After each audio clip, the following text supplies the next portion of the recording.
Bonjour et bienvenue dans cette nouvelle édition de Maxi Test. Nous nous trouvons au Royaume-Uni sur le mythique circuit de Silverstone qui a abrité la première course de Formule 1 comptant pour le championnat du monde en 1950 et sur lequel nous préparons d'ores et déjà notre émission de rentrée. Mais pour cette émission estivale, nous vous proposons de retrouver la sélection des automobiles qui nous ont le plus marqué ou séduit en 2015. Tout de suite, c'est le sommaire en images. Dans cette édition de Maxi Test, nous découvrirons la nouvelle Ford Mustang, désormais commercialisée par Ford en Europe, la Jeep Renegade SUV compacte et prometteur, les cabriolets Mercedes les plus célèbres, l'Audi TT dans sa version sportive, la TTS, la Nissan 370Z en version Nismo. Nous commençons par une icône qui fait tourner les têtes depuis plus de 50 ans. Il s'agit de la Ford Mustang avec son V8 de plus de 5 litres que nous avions essayé sur les routes d'Autriche.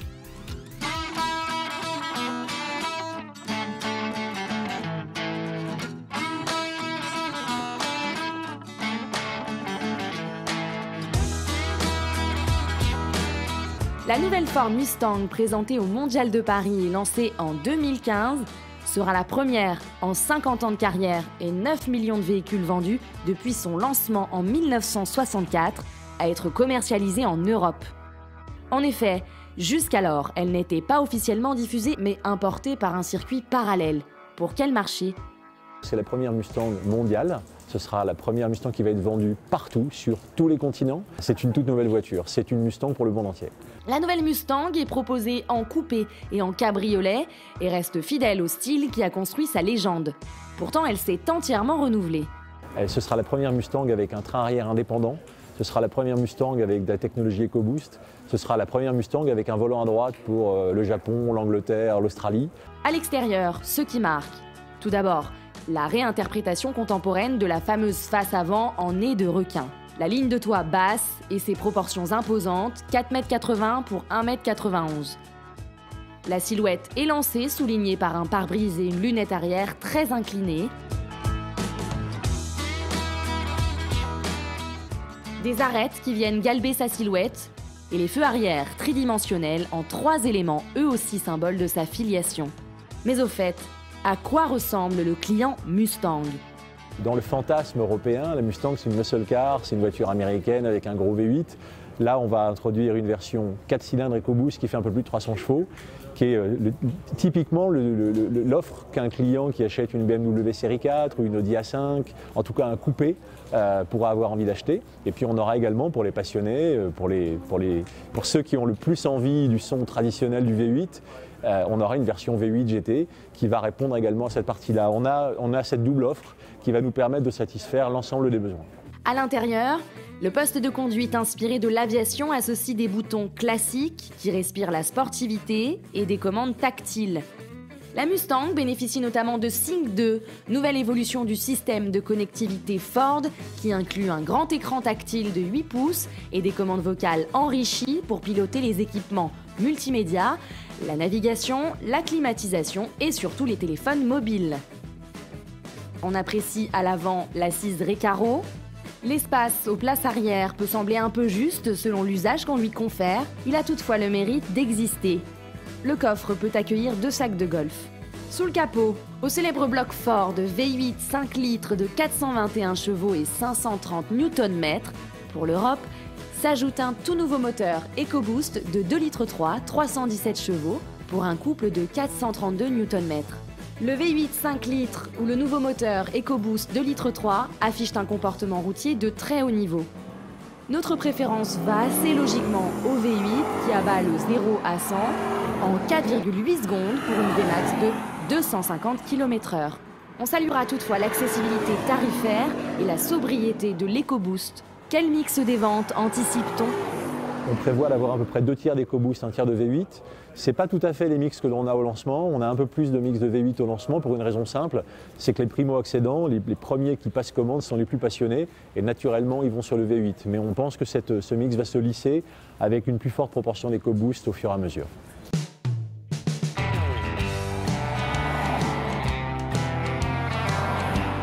Une fois au volant, le châssis et les liaisons au sol de la nouvelle Mustang garantissent un comportement précis et efficace. À l'arrière, La nouvelle Mustang reçoit une toute nouvelle suspension indépendante à bras intégrés. Selon son parcours, sur une petite route sinueuse ou même sur circuit, on peut adapter l'assistance de direction, la réponse du moteur, des réglages de la transmission et du contrôle de stabilité électronique, en sélectionnant l'un des modes de conduite accessibles par un bouton sur la console centrale. Nous avons beaucoup apprécié le comportement routier de cette icône revisitée, sportive si besoin, voire même joueuse, une fois l'électronique désactivée et sur chaussée trempée. Cette Mustang vient donc coiffer une gamme qui s'est sensiblement musclée cette année. Pour Ford, cette 2015 est une année particulièrement rythmée parce que nous avons d'abord lancé la Mondeo en version hybride et nous avons lancé la Mondeo Vignale et la Mondeo en 4 roues motrices. Nous avons renouvelé le C-Max, renouvelé le S-Max qui va également arriver en 4 roues motrices. Nous allons introduire le Galaxy qui va également arriver en 4 roues motrices. Il y aura le Edge en toute fin d'année et puis il y aura d'autres surprises. Je ne peux pas tout vous dévoiler aujourd'hui, mais c'est une année très importante pour nous.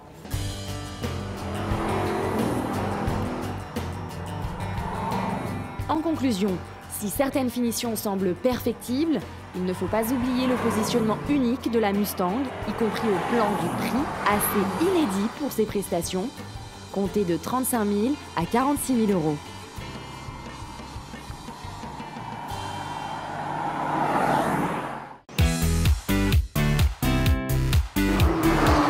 Jeep a marqué les esprits avec la Renegade qui a d'ailleurs été élue depuis 4x4 de l'année. Nous retrouvons l'héritière de la Willys et la cousine de la Fiat 500X puisqu'elles partagent la même plateforme pour un essai sur les routes de Val d'Isère.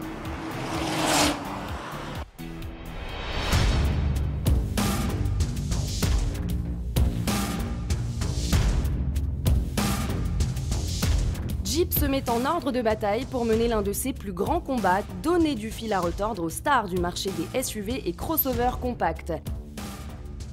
La montagne semble difficile à gravir, mais ce serait mal connaître le constructeur d'origine américaine Jeep. C'est d'abord un modèle historique, la Willys, l'une des célèbres figures du débarquement de la Seconde Guerre mondiale, et de son illustre aïeul, le nouveau Renegade, reprend quelques références. À commencer par sa teinte, identique au modèle d'origine, ici baptisé justement Commando, puis les feux arrière enferment une croix, un clin d'œil au bidon de carburant de l'ancienne, et puis l'incontournable calandre à 7 lamelles entouré des phares ronds caractéristiques. Son allure plutôt cubique et visuellement massive lui donne un air robuste. Si la Willys allait à l'essentiel pour ce qui est de l'habitacle, le Renegade a heureusement modernisé son pactage. On retrouve tout ce que le militaire rêverait d'avoir dans son véhicule de patrouille. Une confortable sellerie cuir pour commencer, et les équipements les plus modernes comme une station multimédia à écran tactile avec toutes les connectivités qu'il faut pour profiter de son smartphone sans le toucher. Et pour la conduite, trop facile grâce à l'électronique, comme une alerte au maintien de fil et un régulateur de vitesse. Mais pour ne pas oublier les origines, les designers intérieurs se sont amusés à laisser des références ici et là, comme une Willys dans l'encadrement du pare-brise, la reprise de la calandre sur le montant de rétroviseur et sur les enceintes, et même une carte du désert de Mojave dans le vide-poche central. On s'attend donc à ce que le Renegade puisse aller taquiner la nature, même quand celle-ci se montre en colère. Les routes enneigées d'une montée de col ne lui font même pas peur, et tout cela grâce à la gestion de la transmission 4x4 à 4 modes, qui partage sur les 2 trains automatiquement le puissant couple offert par le turbo-diesel de 140 chevaux. Contrairement au crossover urbain, le Renegade se plaît dans la boue et ne rechigne pas à grimper les chemins escarpés rendus glissants par les ténèbres de la montagne en colère. Ses confortables angles d'attaque et de fuite font de lui un franchisseur, comme on l'attend de ce constructeur spécialiste du genre. Qu'on se rassure, il se montre aussi un bon compagnon pour la balade. Sur la route, son châssis n'a rien du chewing-gum, comme certains 4x4 purs et durs. Il offre une polyvalence inattendue puisqu'il ne s'avachit pas sur ses appuis dans les virages malgré son centre de gravité un peu haut perché. Sur le mouillé comme sur le sec, la tenue de cap se tient sans trop bousculer les estomacs des passagers car une fois descendu de la montagne, on apprécie se laisser couler tranquillement sous le soleil matinal radieux des Alpes. Pour profiter de ce Renegade à l'aise en ville comme à la campagne, il faut logiquement signer un bon de commande plus cher que ses concurrents qui n'égalent pas ses prestations dans l'effort. Comptez 19 000 € de base en essence et déjà pas mal équipé, 30 000 € pour notre modèle d'essai 140 chevaux diesel.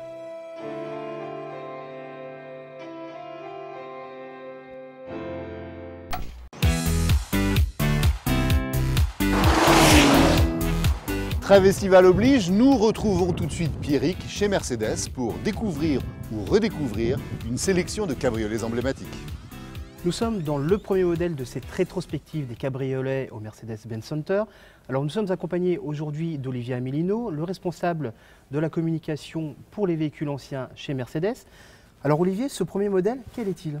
Alors une 220A cabriolet de 1952, une voiture au look ancien puisque la technologie date d'avant-guerre. Vous savez que pendant la guerre, la production a été autre chez Mercedes et donc ils ont repris la production de cette belle voiture juste après-guerre avec une technologie à peine améliorée, une boîte de vitesse, mais toujours un magnifique 6 cylindres en ligne essence qui est absolument génial à conduire, magnifique de souplesse et ainsi de suite. C'est une très très belle voiture qui a encore un look ancien. Ce modèle, dans son contexte de l'époque, on a pu le voir au cinéma. On n'a pas beaucoup vu au cinéma, mais on a vu aux mains des belles allemandes ou des belles étrangères, surtout américaines, qui avaient un mari généreux qui leur offrait une magnifique voiture comme celle-ci. C'était plutôt une voiture de femme plutôt qu'une voiture d'homme, on va dire ça.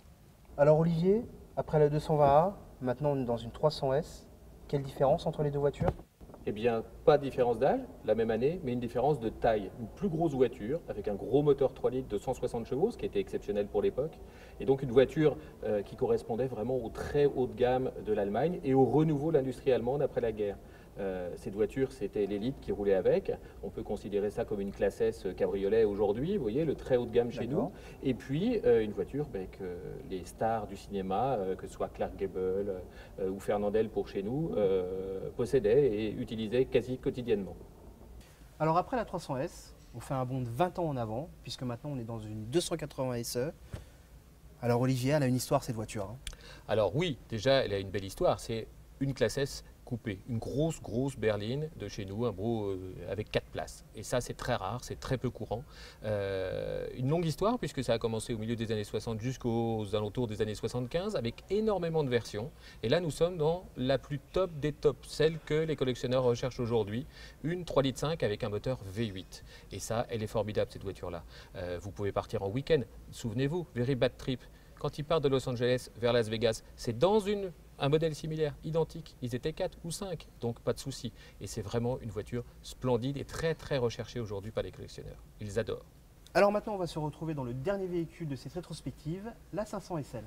Alors cette fois, Olivier, avec la 500 SL, on rentre clairement dans l'ère moderne, hein. Oui, c'est l'ère moderne, 71,89, 230 000 exemplaires produits, les dernières avec déjà l'ABS, vous voyez.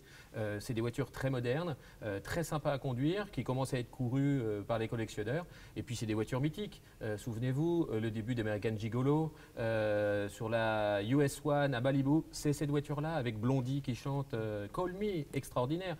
Dans Dallas, vous en voyez aussi Jonathan et Jennifer. Voilà, c'est exactement cette voiture-là. Et c'est vraiment le top du cabriolet des années 70-80 chez nous.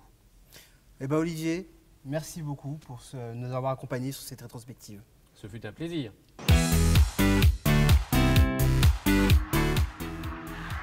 Un 4 cylindres de 310 chevaux, une ligne très caractéristique qui nous marque depuis plus de 15 ans. Il s'agit de l'Audi TT que nous avions mené sur les routes impressionnantes des Canaries dans sa version sportive, l'Audi TT S.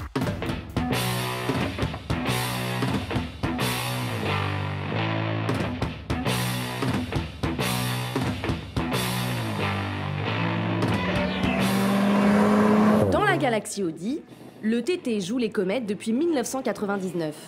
La troisième génération a droit aussi à sa version fusée baptisée TTS pour nous catapulter vers la Lune.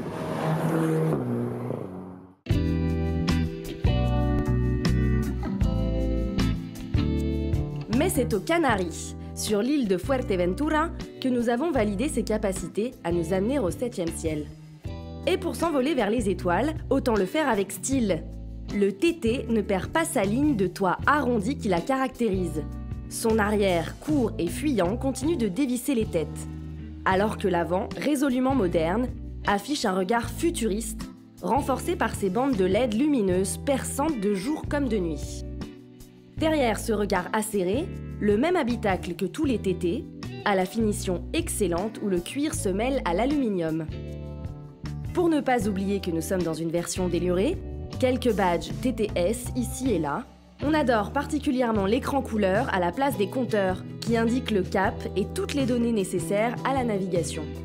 Car le cap, Il faut se concentrer pour le garder sans s'écarter de la trajectoire pour éviter les cratères qui bordent les routes aux aires de plaine lunaire de l'île. Les 310 chevaux qu'offre le 4 cylindres turbo jouent une jolie mélodie, interrompue par des crépitements explosifs à chaque changement de rapport de l'excellente boîte auto S-tronique à double embrayage.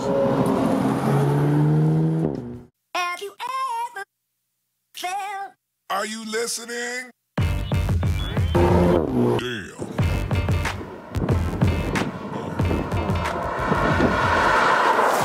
Du coup, le TTS passe les courbes à la vitesse de l'éclair, à la façon d'un gros karting, et la raideur des suspensions qui va avec. La transmission intégrale Quattro, ici au service de la performance, nous assure une mise en orbite rapide autour des virages, sans jamais s'écarter de la trajectoire visée. Au point qu'il nous a fallu prendre une pause en TT Roadster pour profiter du paysage et reprendre notre souffle. Sans le toit, le TT devient Roadster et ne perd pas en charme, bien au contraire. On profite encore mieux du son de l'échappement actif. Et quand l'astre solaire est au zénith, sans éclipse à l'horizon, on s'abrite en 10 secondes sous la capote. Mais l'appel du pilotage sera trop fort. Aligné sur une rampe de lancement avec sa jumelle blanche, nous la mettions une dernière fois à l'épreuve du chrono, avec un 0 à 100 km/h abattu en 4 secondes et 6 dixièmes.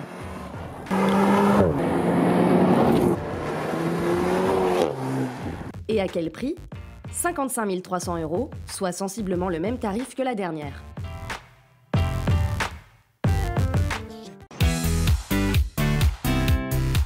Avec près de 350 chevaux, la Nissan 370Z Nismo continue d'occuper une place particulière dans l'univers des coupés.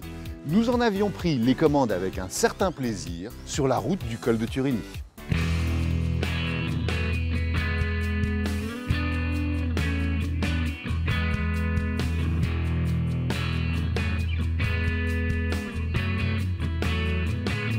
Dans Nismo, il y a Nissan. Quand le constructeur signe de ce label un de ses modèles, il faut s'attendre à dégager les routes. La 370Z ne fait pas exception et s'avère même être un modèle du genre. L'ancienne mouture, déjà redoutable, avait de quoi faire trembler les murets qui bordent les épingles de la montée du col de Turini, le théâtre du mythique rallye de Monte-Carlo. La Z Nismo de 2015 enfonce le clou et apporte des petites modifications au bénéfice de l'agrément. On a changé le design tout d'abord. À l'extérieur, elle est encore plus reconnaissable comme un membre de la famille Nismo, avec des nouveaux boucliers, des nouveaux élargisseurs d'ailes et des nouvelles jantes. Et puis, on s'est aussi occupé de l'intérieur en améliorant la qualité perçue en lui mettant des nouveaux sièges baquets Recaro. Et puis, si on parle de la salle des machines, on a toujours un 3,7 litres V6 344 chevaux. C'est donc vraiment un coupé sportif radical, une propulsion. Et on lui a rajouté des suspensions plus fermes à l'arrière pour qu'elle passe plus vite dans les courbes, pour encore plus de sensations. Et on l'a mieux insonorisé pour que quand on fait des longs trajets avec, ce soit une voiture qui soit accessible à tout le monde et qu'elle puisse permettre de rouler loin et de rouler longtemps. À l'avant, ce nouveau bouclier nous semble plus méchant. Comme pour mieux pousser les proies qu'elle chasse, à se dissimuler sur la droite de la route, en espérant que cette Nissan au gros cœur préférera manger la voiture suivante. Étrangement, la partie arrière, celle que vous verrez le plus souvent, semble s'être assagie. Elle troque son grand aileron arrière carbone pour une solution aérodynamique moulée sur le coffre. En revanche, les deux énormes sorties d'échappement ne tromperont personne. Et au cas où vous la rateriez, un feu rouge au milieu du diffuseur comme une Formule 1 vous entrera même dans le brouillard. À bord, on entre dans un cockpit de GT, mais des GT qui courent sur les circuits, pas celles garées dans les rues de Monaco. Les somptueux baquets Recaro annoncent la couleur, et toucher le volant nappé d'Alcantara donne envie de chercher si un pilote n'a pas oublié ses gants de course dans la boîte dédiée. Au sommet de la planche de bord, 3 cadrans dont on ignore absolument l'utilité, mais qui renforcent l'ambiance racing. Une fois le V6 atmosphérique de 344 chevaux réveillé par l'apprenti pilote qui vient de presser le bouton Start, on oublie tout et tout le monde. Une seule obsession, la recherche d'une route avec des virages. La boîte de vitesse manuelle dispose d'un mode Sport qui transforme même une mamie derrière le volant en une pro de la maîtrise du talon-pointe. Ce bloc carrément dopé semble ne jamais s'essouffler en permanence.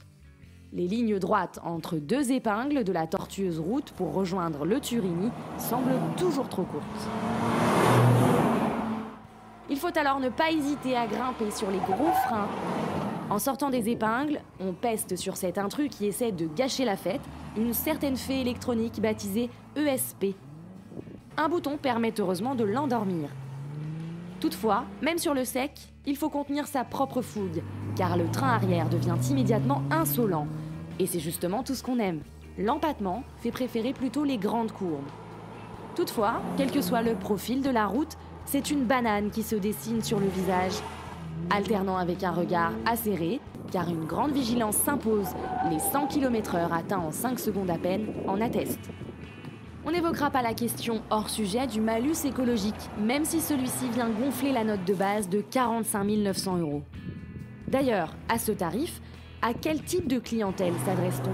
L'immense majorité, plus de 100 véhicules, c'est des versions Nismo. Ce qui veut dire que le 370Z Nismo, qui vaut moins de 45 000 €, est extrêmement accessible par rapport à ses performances. Et c'est ce que les gens recherchent finalement quand ils viennent et qu'ils choisissent un 370Z. Ils vont jusqu'au bout de la logique et ils se font plaisir en allant chercher un 370Z Nismo.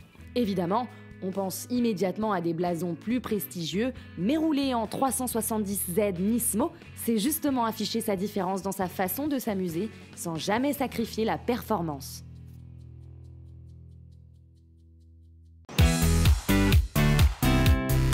Et bien voilà, cette émission touche à sa fin. Nous quittons le Royaume-Uni et le circuit magique de Silverstone pour vous donner rendez-vous le mois prochain pour Maxi Test et à bientôt sur l'antenne de Motors TV.